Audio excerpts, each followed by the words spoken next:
جب رب بندوبست کر دے، جب اللہ اہتمام کر دے، میرے بھائی ضروری تو نہیں کہ ہم پریشان ہی رہیں کہ یار یہ کام میں نے کیا نہیں، میرے کھاتے ڈال دیا گیا، یار اس جرم کا میں مجرم ہی نہیں اور میرے منہ پہ سیاہی ملنے کی کوشش کی جا رہی، یہ میرا کھاتا ہی نہیں اور لوگ مجھے تکلیف دے رہے ہیں۔ ضروری نہیں کہ آپ ہی وضاحت کریں، میرا رب بھی بندوبست فرما دیا کرتا ہے۔ اور جو اہتمام اللہ کرتا ہے نا، جو بندوبست رب کرتا ہے، آزمائش آ جاتی ہے، بڑے بڑوں پہ آ جاتی ہے، لیکن بعض اوقات بڑی تکلیف ہوتی ہے جب اس بندے کو لوگ کٹہرے میں کھڑا کر دیں جس کا جرم ہی کوئی نہیں، اس شخص سے لوگ سوال جواب شروع کر دیں جس بیچارے کے خیال میں بھی وہ بات نہیں، پھر وہاں وضاحتیں دینا، نہ کردہ گناہوں کی وضاحتیں دینا، یہ بڑا بوجھ بنتا ہے، بڑی تکلیف ہوتی ہے، اور لوگ کرتے ہیں یہ کام۔ یہ ہمارے دور کا تقاضا ہے، لوگ پہلے آپ کو اپنے حق میں قائل کرتے ہیں، اپنی فرما برداری میں لانا چاہتے ہیں، اگر آپ نہیں آتے تو پھر وہ آپ کو مجرم قرار دے دیتے ہیں، یا میرے ساتھ چل ورنہ پھر میں تیرے خلاف پراپوگنڈا کروں گا۔ دو ہی باتیں۔ حضرت عائشہ صدیقہ رضی اللہ تعالیٰ عنہ فرماتی ہیں، ایک عورت تھی اور اسے نبی پاک صلی اللہ تعالیٰ علیہ وسلم نے وہ کلمہ پڑھ کے مسلمان ہوئی، مدینہ طیبہ آ گئی تو حضور نے مسجد نبوی شریف میں اس کے لیے مکان، ایک سادہ سا کمرہ ساتھ مسجد کے بنوا دیا، وہیں رہنے لگی۔ اکثر وہ سیدہ طیبہ کے پاس آتی تو حضرت عائشہ صدیقہ رضی اللہ تعالیٰ عنہ فرماتی ہیں وہ بڑی باتیں سناتی اور آخر میں کہتی وہ ہار والا دن بھی بڑا عجیب دن تھا اور میرے رب کی قدرتوں کا دن تھا، وہ بھی بڑا عجیب دن تھا۔ سیدہ عائشہ صدیقہ رضی اللہ تعالیٰ عنہ ایک دن فرمانے لگی کہ تو ہار والے دن کا بڑا ذکر کرتی ہے، وہ کیا دن تھا؟ تو خاتون کہنے لگی اماں جی وہ دن تھا جب میرے رب پر بھروسہ اور مضبوط ہو گیا، جس دن میرا اپنے رب پر توکل اور بڑھا، میرے ایمان میں یقین میں اور پختگی آئی۔ کہنے لگی میں ایک گھر کی کنیز تھی، نوکرانی تھی، اس گھر میں ایک بچی تھی جس کے پاس سونے چاندی ہیرے جواہرات کا ہار تھا۔ اس زمانے میں چمڑے کے اوپر لوگ ہیرے جواہرات لگاتے تھے، کئی دفعہ سرخ رنگ کے چمڑے پہ لگائے جاتے تھے، وہ بچی پہنتی تھی تو کہتی ہیں وہ بچی کے اس نے اتار کے رکھا یا اس سے گرا وہ ہار تو چیل اسے اٹھا کے لے گئی گوشت سمجھ کے اور میرے سامنے اٹھا کے لے گئی۔ گھر والوں نے مجھ سے پوچھا، یہ بخاری میں موجود ہے، گھر والوں نے پوچھا مجھ سے کہ وہ ہار کہاں ہے تو میں نے کہا چیل اٹھا کے لے گئی۔ گھر میں کچھ چوری ہو جائے تو سب سے پہلا الزام کس پہ لگتا ہے؟ ملازمین پہ۔ کہتے انہوں نے مجھے بڑا مارا، بڑی تکلیف تھی، حتیٰ کہ میری شرمگاہ تک کی تلاشی لی، میری عزت اتنی خراب کی میں بتا نہیں سکتی۔ میں نے اپنی زندگی میں ایک واقعہ دیکھا، ایک امیر گھر میں چوری ہو گئی، ملازم کو اتنا مارا کہ وہ چارپائی پہ پڑ گیا، پولیس والوں سے اتنی مار پروائی گئی کہ وہ بیچارہ چارپائی پہ پڑ گیا، اور پھر وہ اتنا بیمار ہوا اور کچھ دنوں کے بعد پتہ چل گیا کہ چور تو اپنا بیٹا ہے ان کا، پھر اس کا انتقال ہو گیا۔ اب وہ سیٹھ صاحب اور گھر والے آ کے مرنے والے کے کان میں معافیاں مانگ رہے ہیں، کان میں۔ تو میں نے ان سے پھر کہا تھا کہ یہ تو اب چلا گیا ہے، تمہارا زور چلتا تھا نا تو تم نے قانون خریدا اور تم نے اسے جس نہ ہو سکا تم نے اسے مار پڑوائی، تمہارے پاس جو عدالتیں تھیں تم نے وہاں کارروائی کی، اب ایک عدالت قیامت کے دن لگے گی۔ یہ کمزور تھا نا، کچھ کر نہیں سکا۔ وہ خاتون عرض کرتی ہے سیدہ عائشہ کی خدمت میں کہ مجھے بڑا مارا، مجھے تکلیف دی، میں کہہ رہی تھی کہ میرے سامنے چیل لے گئی ہے پر وہ نہیں مان رہے تھے، اماں جی انہوں نے مجھے بڑا مارا۔ حضرت عائشہ صدیقہ کہتی ہیں پھر کیا ہوا؟ کہنے لگی اماں جی جب کوئی میرا مددگار نہ رہا، مجھے تکلیف دے رہے تھے، رسوا کر رہے تھے، تو میں نے اپنے رب سے مدد چاہی، میرے رب کی طرف میں نے توجہ کی، میں نے کہا مالک اب تو ہی میرا مددگار ہے۔ کہتی ہے وہ مجھے مار رہے تھے تو وہ چیل جو ہار لے گئی تھی وہی لے کے واپس آ گئی، اور ہمارے سروں کے قریب لا کے اس نے جب اس ہار کو پھینکا، وہ مجھے چھوڑ کے سائیڈ پہ ہوئے، وہ میری بے گناہی جان گئے، لیکن آپ کو بتاؤں اس دن سے میرا اپنے رب پر یقین اور بڑھ گیا۔ جب انسان پورا ٹوٹ جاتا ہے اور جب کوئی چاروں جانب اس کا مددگار نہیں ہوتا تو رب تو ہوتا ہے نا، اللہ تو اس کا مددگار ہوتا ہے نا، وہ تو پھر اپنے اس بندے کی مدد کرتا ہے نا، پھر وہ تو توانائی دیتا ہے نا، وہ تنہا نہیں چھوڑتا، وہ تو آنسوؤں والوں کے آنسوؤں پہ بڑا کرم فرماتا ہے، وہ تو قسم پرسی میں آ جاتا ہے، اس کی رحمت بڑھ کے استقبال کر لیتی۔ تو بھائی جب آپ پر اللہ کی حکمت کے تقاضے پورے ہونے لگیں اور زندگی میں کبھی کوئی ایسا وقت آئے کہ آپ محسوس کریں کہ تنہا رہ گئے ہیں اور کئی اپنے بھی مخالفین کی جماعت میں نظر آنے لگے ہیں، تو اس وقت پھر دل، روح، زبان اور ذہن کو یکجا کر کے سمجھ لینا کہ جب ساری دنیا ساتھ چھوڑ جاتی ہے تو رب کی رحمتیں اس وقت بھی ساتھ رہتی ہیں اور اللہ کی مدد اس وقت بھی بندے پہ کرم نوازی کرتی ہے۔ حضرت عبداللہ ابن عباس فرماتے ہیں میرے نبی پاک علیہ السلام نے میری تربیت فرمائی، حضور نے میری تربیت فرمائی، اور محبوب پاک علیہ السلام نے فرمایا عبداللہ یاد رکھنا، یہ نوجوان دوست میری بات لکھ لیں، پریشان لوگ میری بات لکھ لیں، جن کے پاس قوت فیصلہ نہیں وہ اس بات کو لکھ لیں۔ حضرت عبداللہ ابن عباس فرماتے ہیں میرے نبی پاک علیہ السلام نے مجھ سے فرمایا تھا عبداللہ سن، اگر ساری دنیا مل کے تیرا کوئی نفع کرنا چاہے کر نہیں سکتی جب تک میرے رب کی رضا نہ ہو، اور فرمایا ساری دنیا مل کے تیرا کچھ بگاڑنا چاہے تو عبداللہ بگاڑ نہیں سکتی جب تک رب کریم کی حکمت کا تقاضا نہ ہو۔ لوگوں سے ڈرنا، لوگوں کی طرف دیکھنا، ماحول دیکھ کے اپنے راہ کا تعین کرنا، ہر بندے کے خیالات کے مطابق ڈھلنے کی کوشش کرنا، فلانا نہ ناراض ہو جائے، فلانا نہ ناراض ہو جائے، وہ جس نے ہونا ہو جائے، بس رب رسول ناراض نہ ہو۔ اپنی زندگی میں اپنے مالک کو مولا جان کے، بل اللہ مولاکم، اللہ تمہارا مولا ہے، وَهُوَ خَيْرُ النَّاصِرِينَ، وہ بہترین مددگار ہے، توجہ جب بھی کریں رب کی جانب کریں۔ پھر اللہ تعالیٰ جب بندوبست فرمائے، صحیح بخاری میں حضرت جریج کا ذکر فرمایا، جریج نفل پڑھ رہے تھے، ماں نے آواز دی، وہ آ نہیں سکے، نماز میں تھے، ماں ناراض ہو گئی، اس نے ہاتھ اٹھا کے کہا اللہ یہ اتنی دیر تک مرے نہ جب تک کسی بری عورت کا منہ نہ دیکھ لے۔ کسی اور کی دعا کے لیے سند نہیں ہے کہ وہ تیرے حق میں ضرور قبول ہوگی، لیکن ماں باپ کی دعا کے لیے میرے نبی پاک نے سند بیان کی ہے۔ سید عالم صلی اللہ علیہ وسلم فرماتے ہیں جب بھی ماں باپ اولاد کے لیے ہاتھ اٹھاتے ہیں رب ضرور قبولیت کا شرف عطا کرتا ہے۔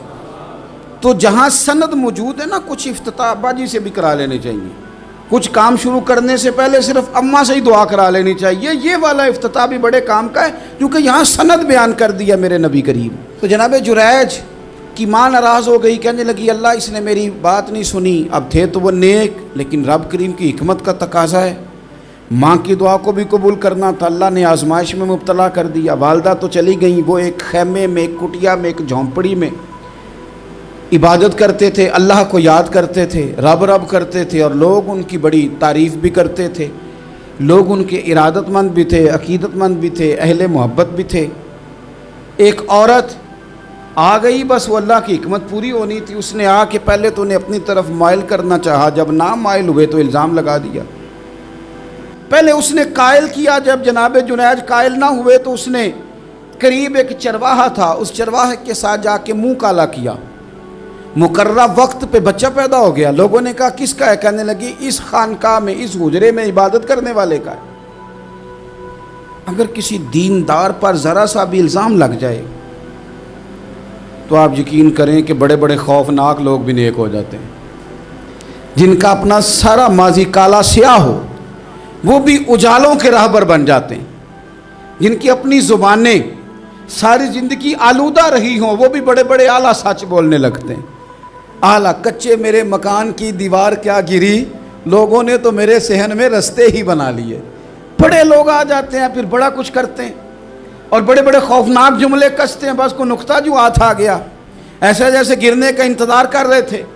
اب جناب لوگ اٹھے، احتجاج شروع ہو گیا، شور پڑ گیا، یہ بابا بڑا نیک بنتا تھا، نفل پڑھتا تھا، عبادتیں کرتا تھا، دیکھو اس کا حال کیا ہے کہ اس نے ناجائز بچہ پیدا کیا۔ بغیر تحقیق کے میں کہہ چکا ہوں کہ الجھے الجھے بکھرے بکھرے روز و شب دیکھے گا کون، لوگ تیرا جرم دیکھیں گے سبب دیکھے گا کون، لوگ تیرا جرم دیکھیں گے سبب کوئی غور نہیں کرتا کہ وجہ کیا تھی۔ او بھائی کچھ تو مجبوریاں رہی ہوں گی،